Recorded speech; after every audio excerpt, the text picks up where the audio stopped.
पिछले 1400 सालों में जब से इस्लाम आया, जब से हिंदू मुस्लिम एकता के इतने सारे अन्वेषण हो चुके हैं, इतने सारे प्रयोग हो चुके हैं, हिंदू मुस्लिम एकता के इतने प्रयोग हो चुके हैं 1400 सालों में कि हिंदू समाज इन प्रयोग अपनों पर करवाते करवाते बिल्कुल ग्रस्त हो चुका है, बिल्कुल त्रस्त हो चुका है। अभी ताजा प्रयोग कर रहे हैं परम पूज्य मौला मुरारी। ये भी एक प्रयोग ही है कि भाई हिंदू मुस्लिम एकता का प्रयोग होना चाहिए। हिंदू मुस्लिम एकता का प्रयोग होते होते हिंदू बिल्कुल नष्ट हो गया, खत्म हो गया। भाई अब ये प्रयोग खत्म हो जाए, अब इन प्रयोगों की कोई गुंजाइश नहीं है, कोई गुंजाइश नहीं, जरा सी गुंजाइश नहीं।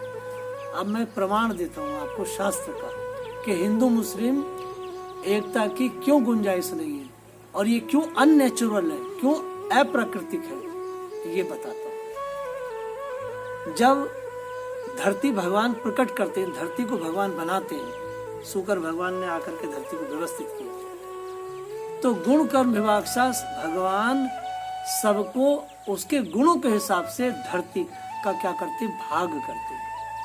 असुरों के लिए उन्होंने निश्चित कर रखा है कि भी असुर तुम पाताल लोक में रहो, देवता स्वर्ग में रहे, मनुष्य धरती पर रहे, चंद्रलोक के प्राणी चंद्रलोक में रहे, ब्रह्मलोक के प्राणी ब्रह्मलोक में रहे। जिसका जो कैटेगरी है उस कैटेगरी के हिसाब से परमात्मा ने धरती का क्या किया है, विभाग किया है।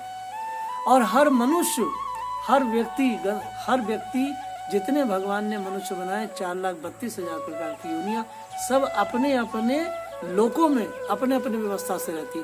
संसार में एक असुर ही जाति ऐसी है जो क्या करती है, बस उठी और सारे लोगों को तहस नहस करती हुई सब पे कब्जा कर लेती है।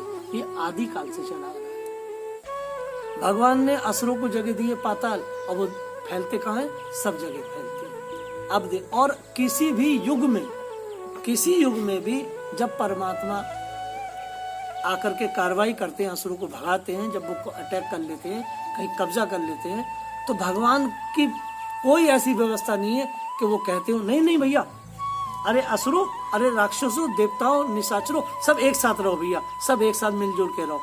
भगवान की कोई ऐसी व्यवस्था नहीं जो भगवान ये कहते हो सब एक साथ रहो। भगवान कहते हैं, भगवान असुरों को मारते हैं और उसके बाद क्या करते हैं, जाओ जहाँ तुम्हें मैंने जगह दी है वहां जाके रहो। तो वर्तमान काल में इन सारे राक्षसों को, जो अपनी इन अरवियन घोड़ों को, इन अरबी रेगिस्तानी घोड़ों को, इन हिंसक प्राणियों को, ये भगवान ने इन्हें क्या दिया, रेगिस्तान वाला क्षेत्र दिया है कि भैया तुम प्रेम से मारो, तुम्हें नहाना है, न धोना है, न कोई त्रिकाल संध्या करनी है, बस ऊंट का लघु शंकर पियो और प्रेम से रहो। तो इन असुरों को रेगिस्तान दिया है भगवान ने रहने के लिए। वहां इनके 53 देश है। ये इतने हिंसक और बुरे हैं कि जब इनके यहाँ लड़की जन्मती थी तो ये लड़की को क्या करते, जिंदा लड़की को गाड़ दिया करते थे। ये इतने हिंसक कौन है? तो ये कैटेगरी है मनुष्यों की। और पिछले 1500-1600 साल से हमारे भारत में ऐसे प्रयोग हो रहे हैं, नहीं, इन असुरों को भी साथ रखो, ये असुर और हम एक साथ रहेंगे। और परम भगवान का वैदिक नियम है, असुरों के लिए धरती अलग है, देवताओं के लिए धरती अलग है, ब्रह्मलोक के लोगों के लिए अलग है। तो ये जो भारत का टुकड़ा है, ये केवल आर्यव्रत, ये केवल आर्यों के लिए, ये केवल हम सनातनियों के लिए, ये केवल ब्राह्मण संस्कृति के उपासकों के लिए है।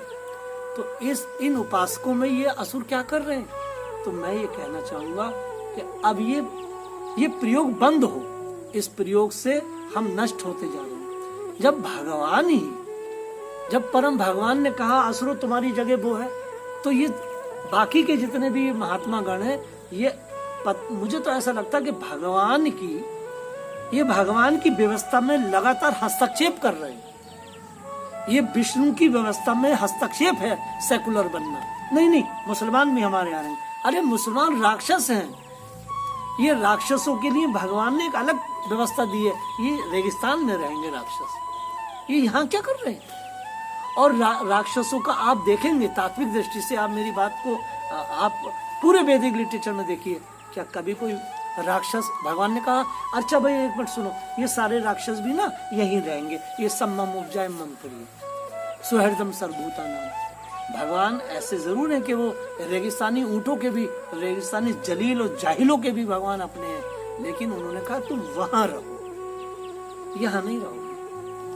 तो भैया इन्हें जितने 20-25 करोड़ ये जाहिल हैं, इन्हें तुरंत अरब भेजा जाए, एकदम लिफ्ट करके भेजा जाए कि भैया वहां जाके तुम आ जाओ। जय श्री राधे।